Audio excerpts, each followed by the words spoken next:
जिसे हम सुख समझ रहे हैं, ये माया का भ्रमात्मक स्वरूप है।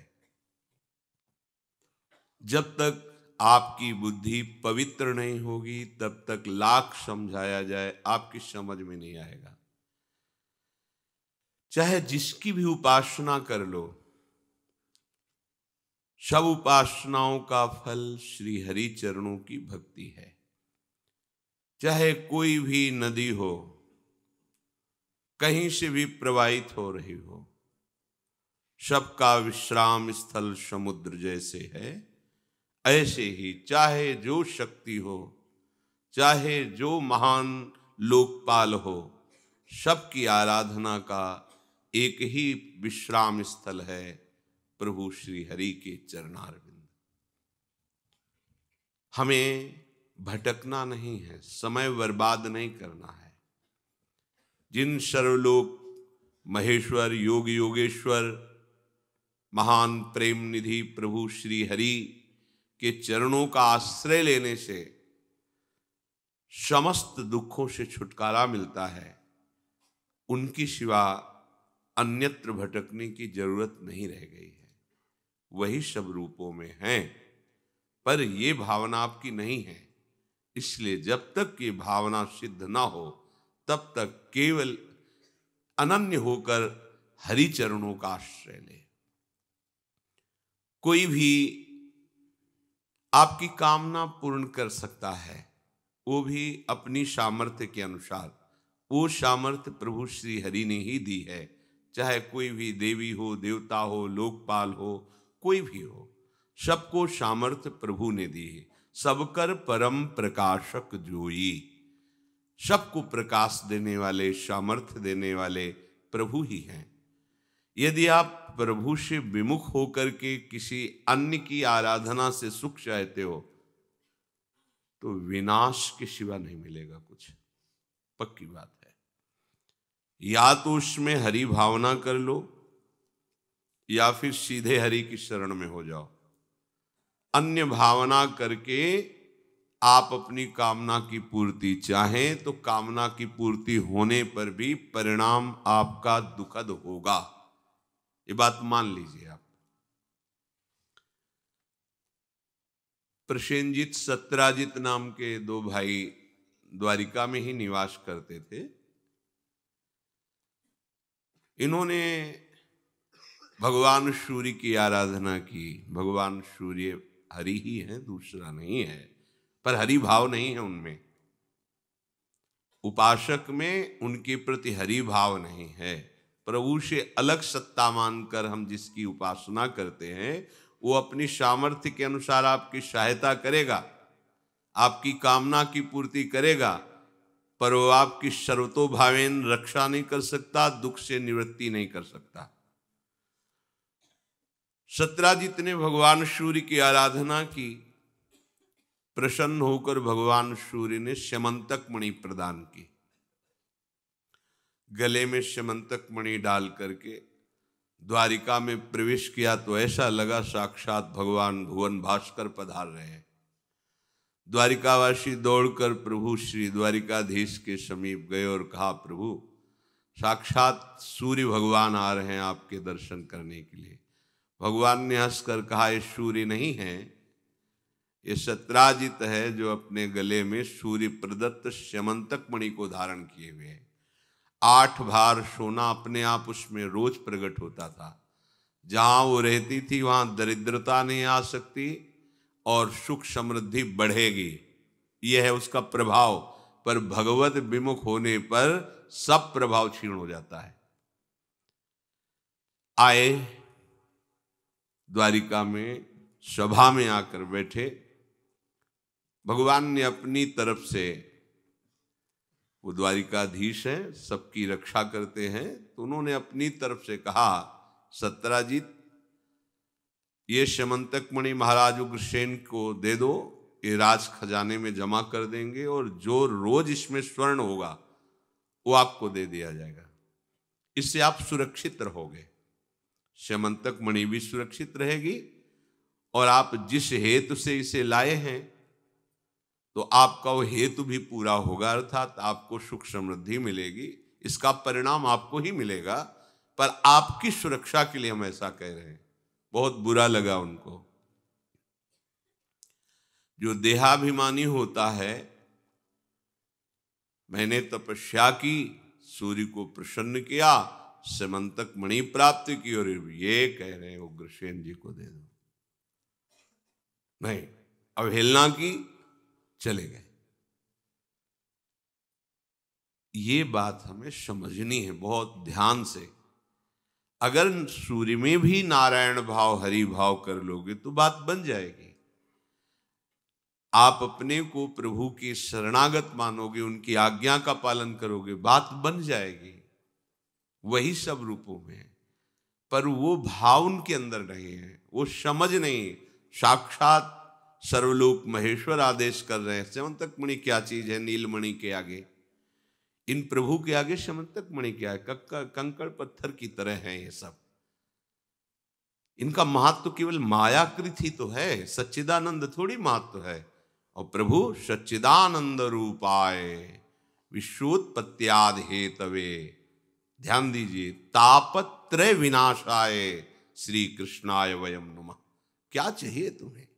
इसीलिए हम कहते हैं प्रेम समुद्र हैं, ज्ञान समुद्र हैं, भक्ति समुद्र हैं, वैराग्य समुद्र हैं, ऐश्वर्य अनंत ब्रह्मांडों के क्या चाहिए? अभयद भुजदंड मूल, जिनके माथे पर इनका कर कमल है, कौन त्रिभुवन में बाल बांका कर सकता है?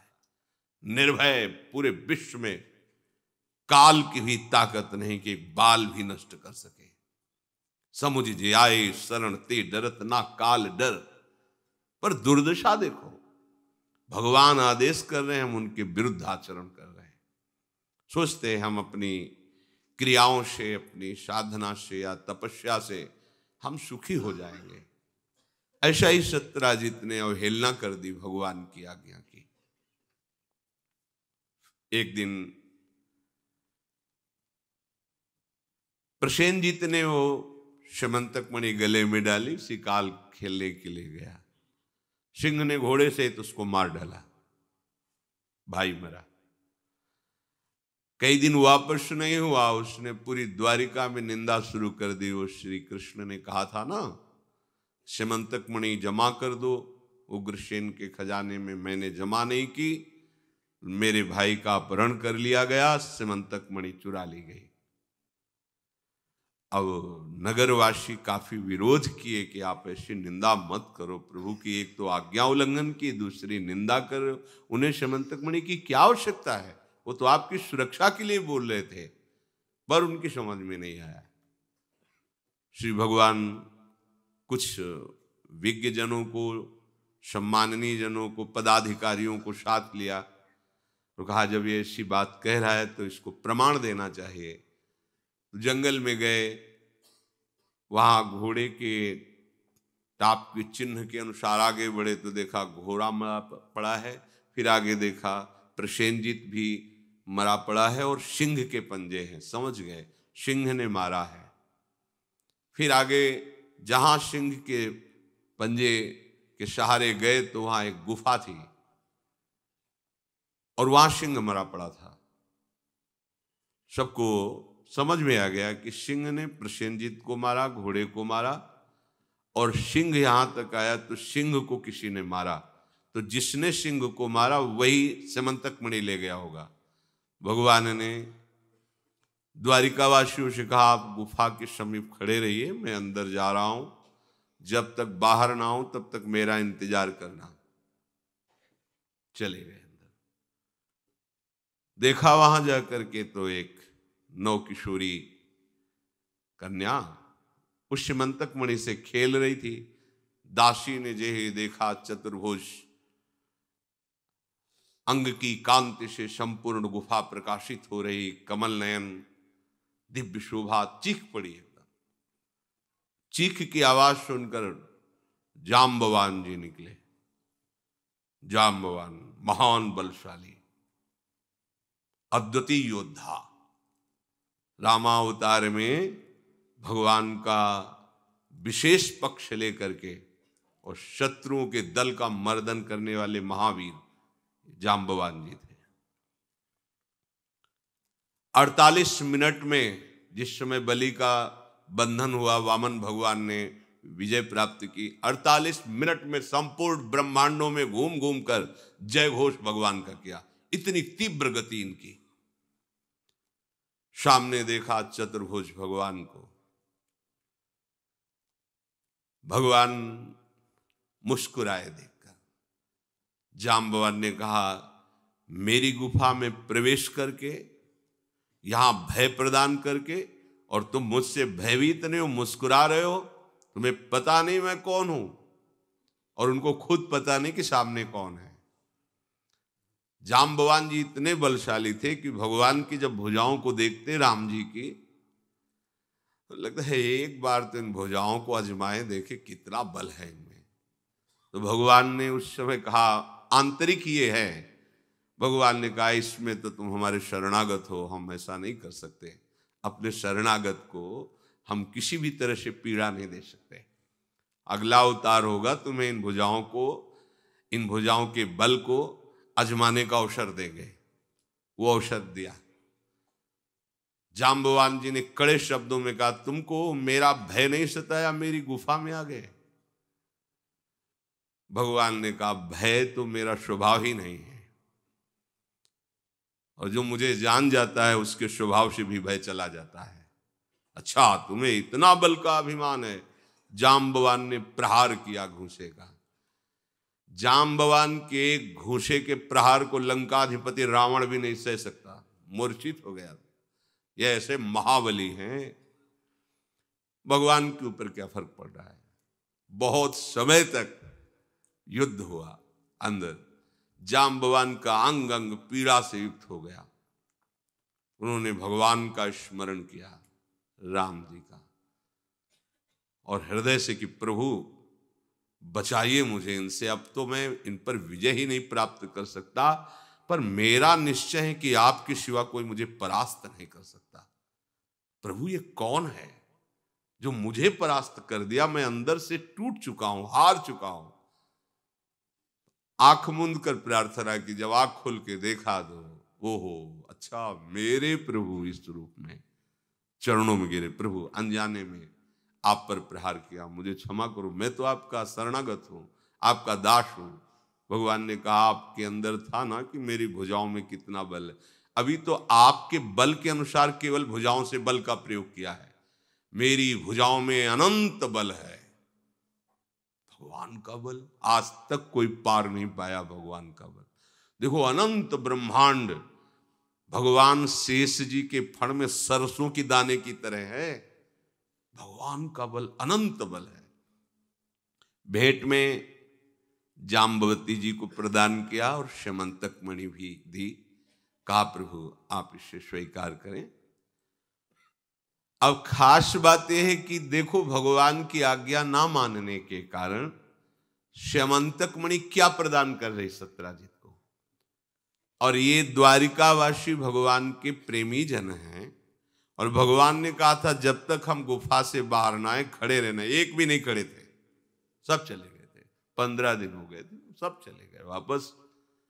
और वहां जाकर के सब आराधना कर रहे हैं कि हमारे प्रभु हमको मिलें, पर आज्ञा पर नहीं खड़े रहे।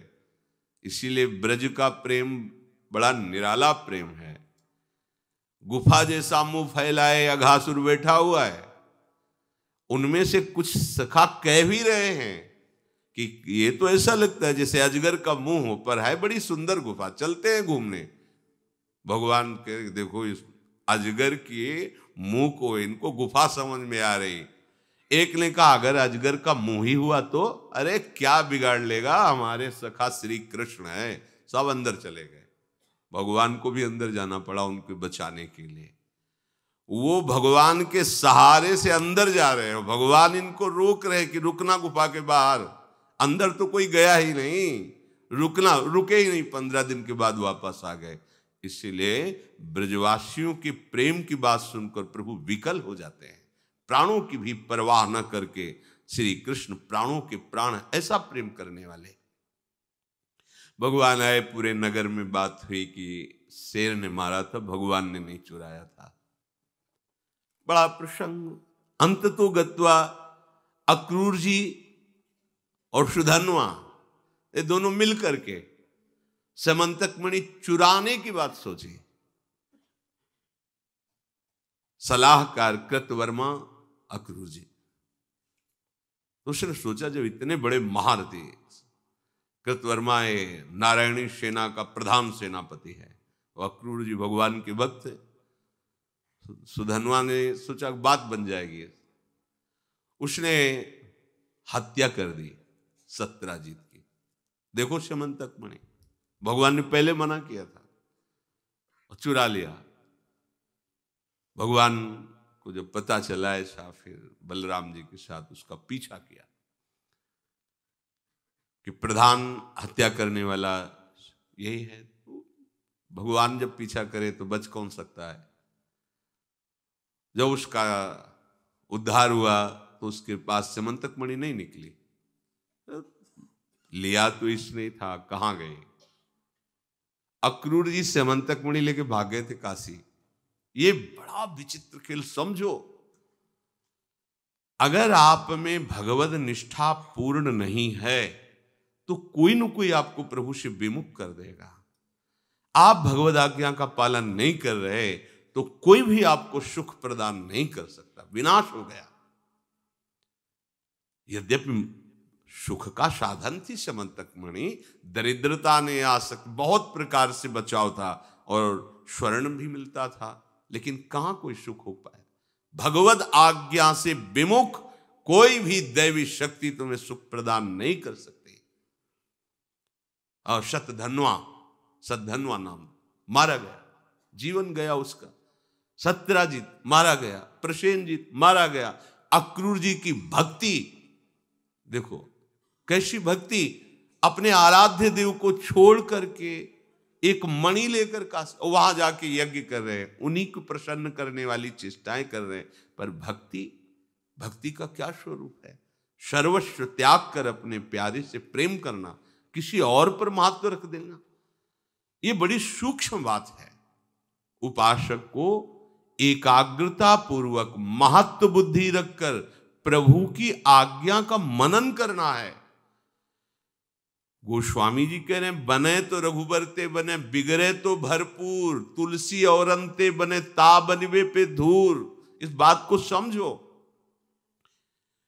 कौन सी कामना ऐसी है हमारे प्रभु के लिए दुर्लभ है। अरे ये अनंत सृष्टि एक निमिष में जिन्होंने रचा है वो तुम्हारी कामना नहीं पूर्ण कर सकते, पर तुम गंदे आचरण करो, हिंसात्मक वृत्ति रखो, दूसरों को दुख देने वाली चेष्टाएं करो, पापाचरण करो, भगवत विमुख जीवन बिताओ और सोचो कि आपकी कामनाओं की पूर्ति हो जाए। नहीं, आपको दुख भोगना पड़ेगा।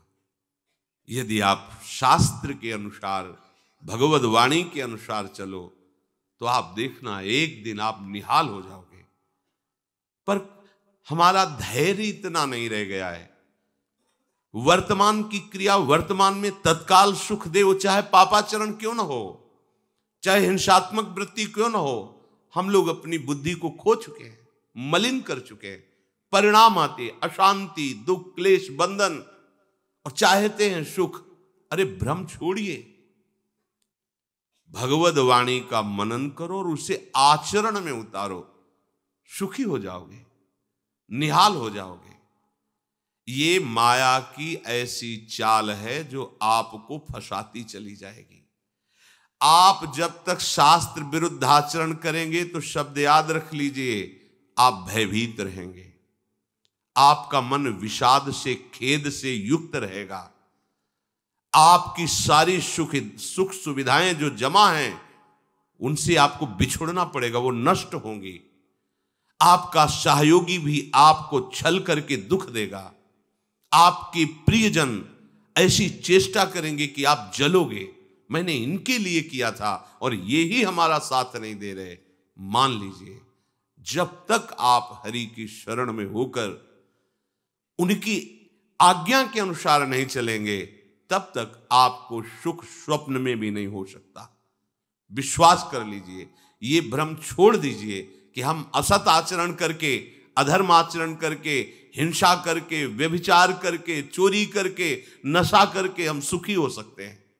प्रार्थना मान लीजिए, ये हमारी दुश्मन की चाल है हमें नष्ट करने की। ये जो अज्ञान रूपी शत्रु है, यही हमें नष्ट कर रहा है। इसलिए भगवद वाणी श्रवण कीजिए। ये केवल कागजों में लिखे हुए शब्द नहीं है, वांग्मय स्वरूप भगवान का है। जिन्होंने माना है निहाल हो गए हैं। सच्ची कहते हैं, सच्ची कहते हैं। मान लीजिए, बार बार इसलिए कह रहे हैं कि बस मान लीजिए, तब आप इसका अनुभव करेंगे। मान के जान जाओगे और जान के वही हो जाओगे जो प्रभु हैं। प्रभु हैं, प्रभु का यही महान महिमामय स्वरूप है। जो प्रभु का आश्रय लिया, प्रभु अपने समान बना देते हैं, उसे अपने समान बना देते हैं।